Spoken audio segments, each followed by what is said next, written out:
Dear students, hello. Although I'm very pleased to join you on behalf of UNESCO, I must say that sad are the times when we'll still need to talk about the issue of hate. I would prefer that, just as in that Emily Dickinson poem, we could all say I had no time to hate. Yet, here we are. These are complex and serious issues in complex and serious times, and simple solutions to address them tend to be too good to be true. I'm therefore very thankful to the organizers for the opportunity to discuss how we can tackle hate speech without limiting the human rights that hold the key to fighting it.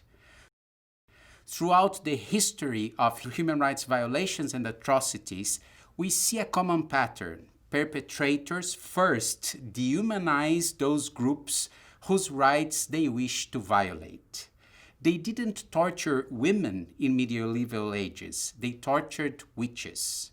They didn't commit atrocities against men, women, and children in the plantations. They committed atrocities against slaves. To dehumanize an individual or a group, it's necessary first to build a narrative of hate against them. Hate speech is therefore the first step towards further human rights violations. There is hate against the unknown. There is hate against the different. There is hate against the other. There is hate to amplify or keep power. That's why we see hateful discourses peak around times of crisis, change, and hardship. At times when accurate information is scarce and people are searching for answers on how to solve problems. We see this happening over and over again in times of elections and now on an unprecedented scale as we are tackling this pandemic. With this in mind, allow me to share a couple of key elements to offer some input for your discussions throughout this online course. One of the greatest challenges in tackling hate speech is the lack of a universally accepted definition. For guidance here, we can turn to international human rights law and standards, particularly regarding illegal hate speech. Articles 19 and 20 of the International Covenant on Civil and Political Rights lay out the conditions for which speech is to be legitimated, restricted. Hate speech is considered illegal under international law if it constitutes incitement to discrimination, hostility, or violence. For understanding how to apply these principles in specific cases, one can turn to the Rabat Plan of Action on the prohibition of advocacy or of national, racial, or religious hatred that constitutes incitement to discrimination, hostility, or violence. The Rabat Plan of Action came out of a series of expert workers organized by the Office of High Commissioner of Human Rights in 2011 and 2012. And it remains the gold standard for determining what constitutes illegal hate speech. The plan set a high threshold for defining restrictions on freedom of expression based on the severity of the incitement to hatred. The Rabat Plan lays out a 6-part test threshold for determining whether hateful expression should be considered as criminal offenses. And I read from the plan the 6 parts. First, context. Analysis of the context should place the speech act within the social and political context prevalent at the time the speech was made and disseminated. Second, speaker. The speaker's position or status in the society should be considered specifically the individuals or organizations standing in the context of the audience to whom the speech is directed. Third, intent. Negligence and reckless are not sufficient for an act to be offense under Article 20 of the ICCPR. Intent requires the activation of a triangular relationship between the object and subject of the speech act as well as the audience. Fourth, content and form. Content analysis may include the degree to which the speech was provocative and direct, as well as the form, style, nature of arguments deployed, or the balance struck between arguments. Fifth, extent of the speech act. Extent includes such elements as the reach of the speech act, its public nature, its magnitude, and size of its audience. And six, likelihood including imminence. Some degree of risk of harm must be identified with a reasonable probability that the speech would succeed in exciting actual action against the target group. It is fundamental that the six-part threshold test be applied in adoption and implementation of related regulations to ensure alignment with international standards. Aside from legal and regulatory measures, self-regulatory and co-regulatory laws, policies, and codes of practice have also been on the rise.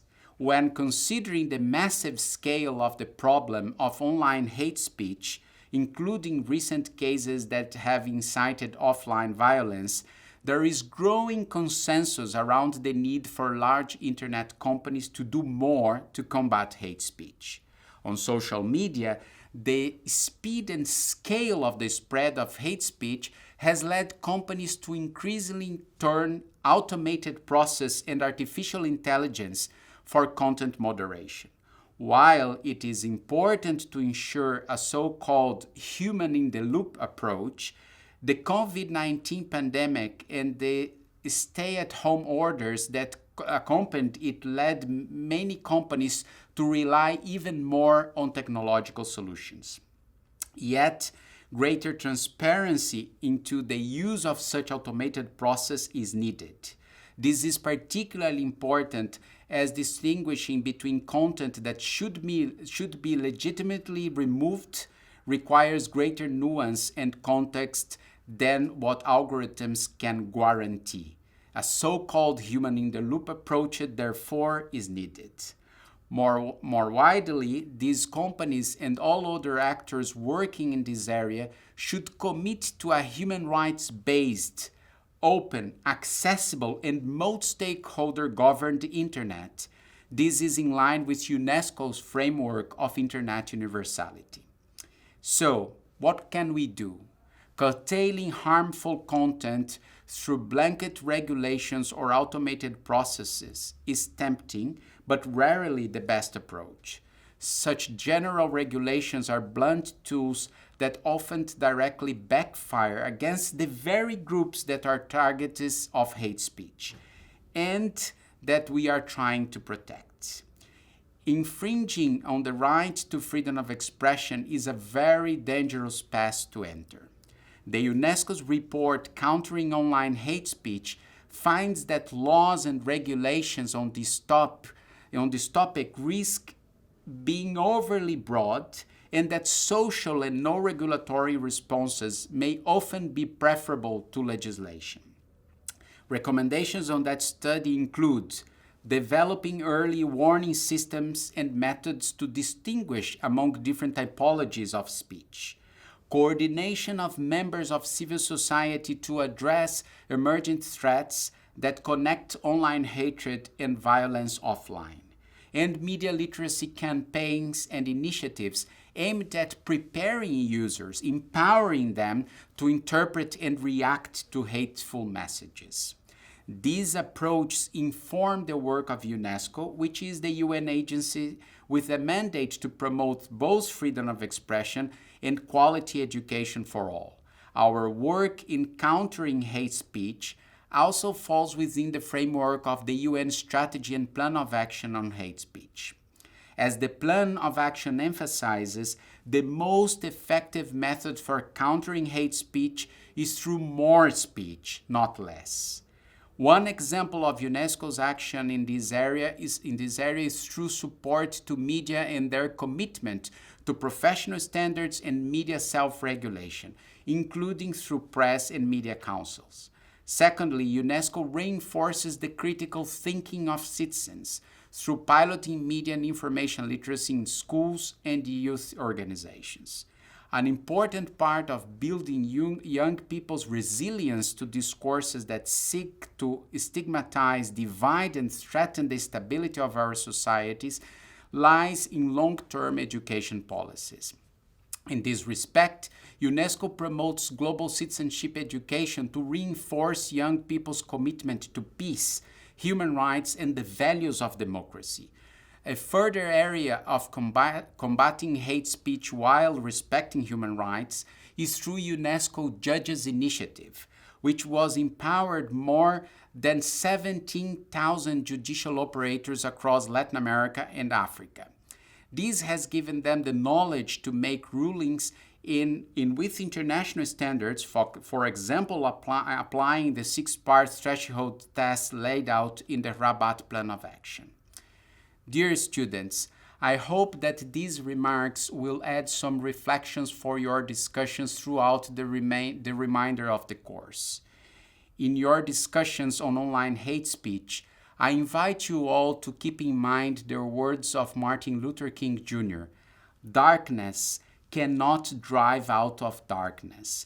Only light can do that. Hate cannot drive out hate.